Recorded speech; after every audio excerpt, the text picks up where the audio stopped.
Tibet has once again been brought into focus at the 2022 United Nations Climate Change Conference. This time, an all-women Tibetan representative team advocated for an urgent attention to Tibet's environment that is degrading at a very fast pace. We are happy to welcome Dhondup Wangmo, a research fellow at the Environment Desk Tibet Policy Institute, who was one of the Tibetan women representatives at the COP27. Let us know more about their activities at this year's United Nations Climate Change Conference.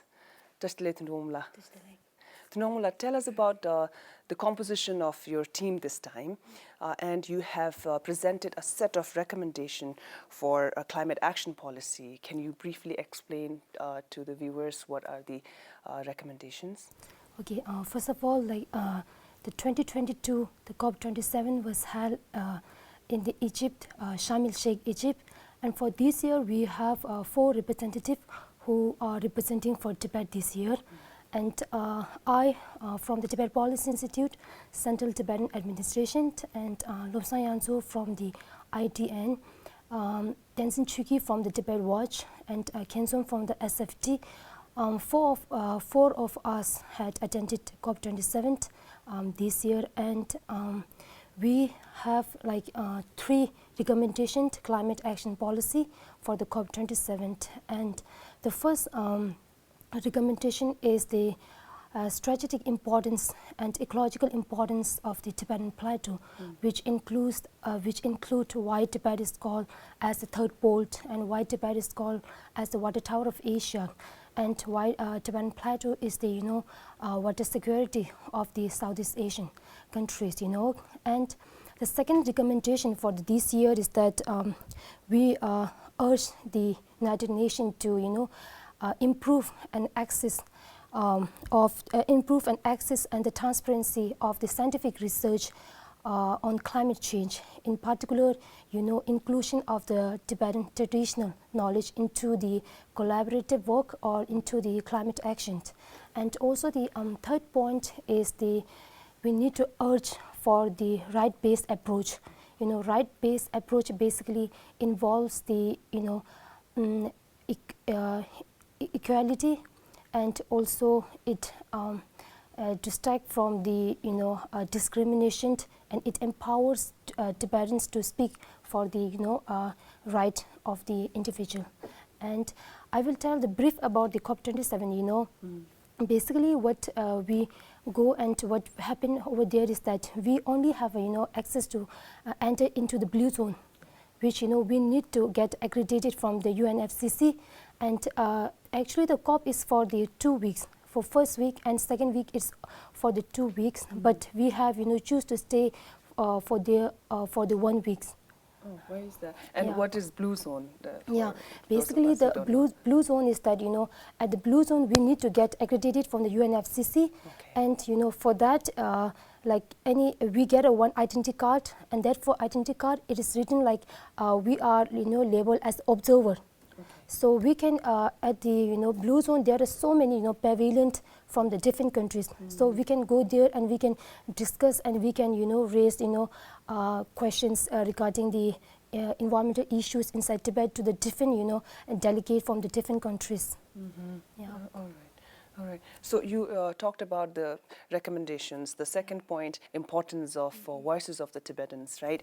So why is it important to include and incorporate Tibetans and their ideas and knowledge in China's policy making or decision making process of any environmental or developmental initiative? Tibetan nomads and herders, has always been a safe Tibet environment over the years, until the Chinese occupation of Tibet has, always suppressed the Tibetan and their voices to save the Tibet's environment. And Tibet environment, saving the environment is very much, related to the culture and religion. Tibet have always considered mountain as a sanctity, but Chinese government always, consider Tibetan considering the sacredness of the mountain as somewhat with a backward thought, backward thinking, kind of that. Tibetan are the major role player who have saved Tibet environment for the years. Yeah. And it is also true that there are Tibetans who are raising their voices, you know, even if they are not given permission to take active part in the policy making or decision making processes, they still voice their concern. They still talk about the harmful effects of the developmental policies that are being carried out by the Chinese government in Tibet, right? Yeah. And see, a few months ago, International Campaign for Tibet came out with a report titled Environmental Defenders of Tibet, China's Persecution of Tibetan Environmental Defenders. And in that report, it is stated that of the 50 Tibetan environmental defender cases surveyed by the ITC, 21 Tibetan environmental defenders are currently serving sentences in prison with an average sentence length of 8.5 years. And the whereabouts of 20 Tibetan environmental defenders remain still unknown. So how will the recommendation that you have put forward, how will the adoption of the rights-based approach to climate action policy ensure the protection of these frontliners? Yeah, that is true, because over the years, Tibetans who have, raised their voice against the environment has always been, sentenced and always been, put into the jail for, false allegation made by Chinese government. Basically, the right-based approach is related to human right base. So, which involves the, principle of equality and, non-discrimination and participation and empowerment and transparency and accountability, which is very much needed in Tibet, because Chinese government has always been, discriminated to the Tibetans being Tibetan, So, I think this approach will, the providing the human right to the Tibetans will help, Tibetans in saving Tibet's environment. About 10,000 attendees, including 120 country leaders and representatives, came together this time to take action towards achieving world's collective aim or collective climate goal as agreed under the Paris Agreement and the convention. So how many world leaders or representatives of civil societies have you and your team been able to reach out to and update them on Tibet's environmental situation? Basically, we have 4 representatives who are representing Tibet for this year COP27. So we have divided 2 teams, so that we can approach to more people and discuss with the more people. So that at that time when we have access to enter into the blue zone, and I met with the different civil society member and different voluntary. So first of all, I think I have met with the Benjamin, who is the Human Rights Officer, Environment and Climate Change. So the blue zone area is where all the civil societies are basically holding their pavilions. I have met with the Benjamin, and who is the Human Rights Officer, Environment and Climate Change. And not just that, I also met with the Romchat, who is the National Human Rights Officer on Climate Change and Environment, OHCHR Regional Office for the Southeast Asia. She is from Thailand. And also I've met with Gerrit, who is the president of the Mongolian Children Council, and also with Kikashan Basu. She is the founder of the President Green Hope Foundation and also the Canadian human rights activist. And other than that, I also met with the Pakistani, who there are a group of Pakistani youth who are representing as a civil society. So we met with them, and we get a chance to discuss with them about the climate issues in Tibet. And with the Benjamin and with the Romchat and with the Kekashan Basu, I focus more on the human rights issues and the environmental issues inside Tibet. We talk with them, and it seems like they actually know a little bit about the Tibet. They are just, when I said something, they just nodded their head. And with the Mongolian president, I spoke to him about the nomad resettlement. Yeah, because he also told us about the nomad resettlement in Mongolia as well. So he can relate to that as well. And to him, we also spoke about the relationship between the Tibet and Mongolia and the Sinicization of the Tibetan Buddhism as well. So he seems very interested to know about what is happening inside Tibet, and he and other delegates who I have met over the at their blue zone, they all have show a solidarity with us. Yeah. So over the last few years, Tibetan representatives have been presenting themselves at the conference, updating the world about the dreadful impact of global warming on Tibet and its influence on the billions of life across Asia. So what do you think have been our major achievements on this front so far? And why is it important for us to keep presenting ourselves and our concerns regarding Tibet's environment time and again? I think we need to continue to attend to the COP27 and like a COP28 also, like next coming COP. Climate conferences. Yeah, because I think there's a difference between like we met through in person or like we met in not in person, right? So when we met in person, we get a time to talk with them in like in person to person, and we can share our own experience, like how actually the Tibet environment and how actually the Chinese government is suppressing their voice and everything, climate related issues to them, directly to them. And many of the people who have attended the COP27, some people doesn't know about Tibet. If we get a privilege to attend the upcoming COPs in future, I think there will be more awareness among the other delegates from the different countries, and we can have like in future we can have a more in-depth discussion with them as well.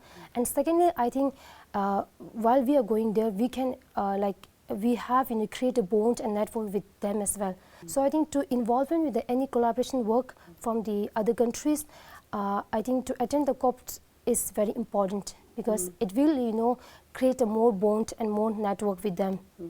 Yeah, that's true. So over the years, a lot of our Tibetan representatives have met with world leaders, representatives, and other participants at the United Nations Climate Change Conference. And our representatives have time and again expressed that they have experienced both positive and negative experience at the conference, and many of them have also told us that it was very challenging for them to present the issue of Tibet's environment to the representatives, and far more challenging with that of presenting the same issue to the world leaders, right? Former Vice President Al Gore has once said that climate issue is not a political issue; it is a moral and spiritual challenge to all humanity. But our negative experiences show all efforts to mitigate these climate changes have been prominent on international political agenda, and it has remained toughest and most intractable political issue that we have ever faced. This was your first participation at the Climate Change Conference, so you must be having a lot of experience to share with us. The challenges you have faced in letting them understand the importance of Tibet's environment. I think first of all, I think this year COP27 was held at the Egypt. In the Egypt, there are like no Tibetan at all. So like if there's a Tibetan, we can contact with them, and we can at least go to the different universities in Egypt, and like we can give a talk to the talk series, and we can do something like that. But in Egypt, there is like no Tibetans whom we can contact, and we can conduct a talk series or any other climate issues related to them. But the first is that that is a very challenging. Next year also COP27 is happening in Dubai. Because so I think this time there was a lack of platforms. Yeah.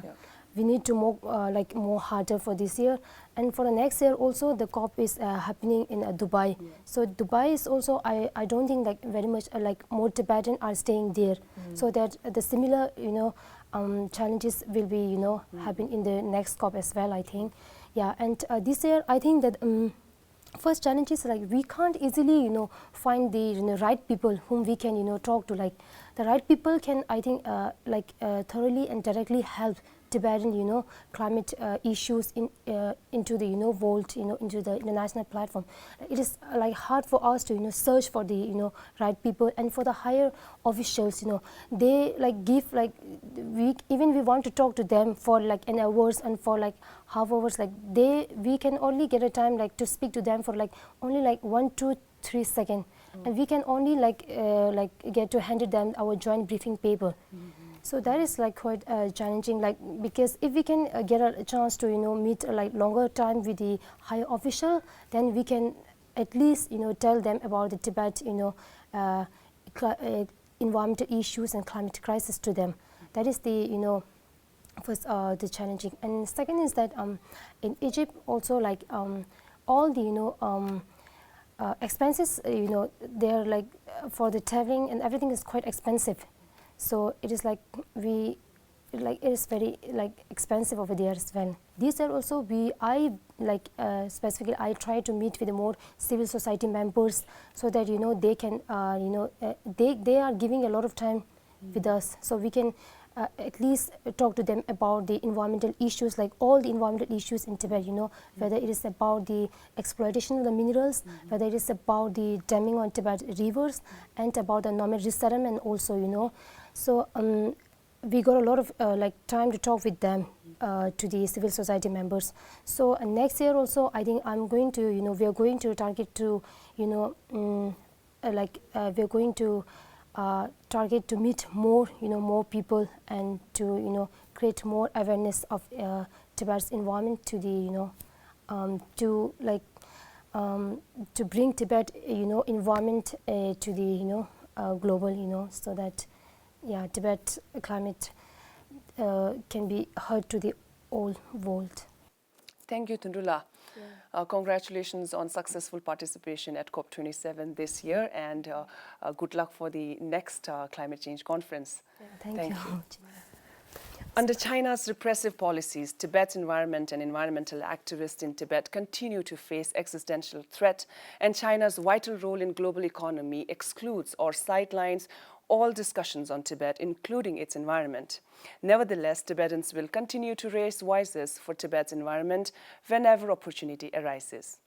Thank you for watching Tibet TV.